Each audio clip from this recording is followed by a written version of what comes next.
I actually Gabe. This is a tough one. No, Gabe came pretty easily because Really? He's a 16-year-old, kind of emo. Just I gave him a little crack because he's adolescent. You could do that? And yeah, a little bit, So that allows me to be able to fall back into him very quickly. And where am I in the book right now? He just said something about, is that email about my dad? You can just crack it a little bit, then everybody knows, oh right, it's the kid. Right. I'm back with the kid again. Because you don't want to go for real. I mean, I've got a naturally lowish voice. I don't try and go high and squeaky for women, and I don't try and go high and squeaky for little boys, because it sounds like I'm faking it. So you want to find the thing. So you gave me that one by the fact that you describe his adolescence. That it says at some point, he's 15 and he's just coming into his adolescence. So that was there for me in the text. Okay, but you have to vary voices. Yeah.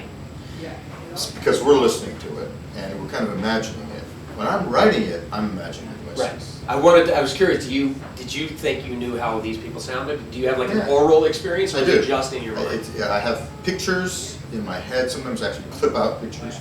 I also have voices. Great. So I'm probably wrong, and you're going to get rid of it. There's no right or wrong. Okay. I like to hear. Right. Nick. This is the character I care about. This is my guy. Right. What does he sound like?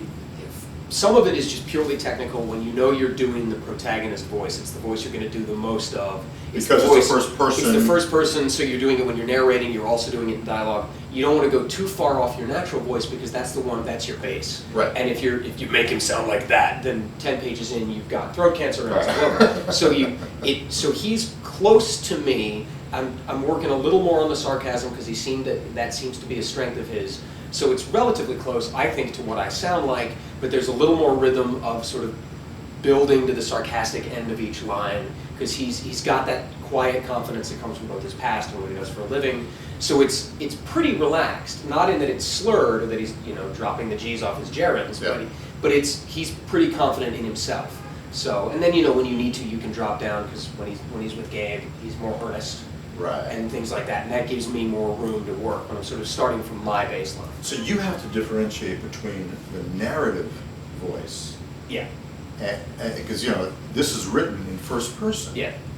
And told in Nick's voice in first person, and yet there are quotes. Right. Nick talking. Yeah. So you can differentiate that as we're listening. Yeah. I don't know that I can necessarily describe it in a way that would make sense, but to me, it's when I'm doing the non-quote, the prose that is first person. And the narratorial voice, or whatever the term is,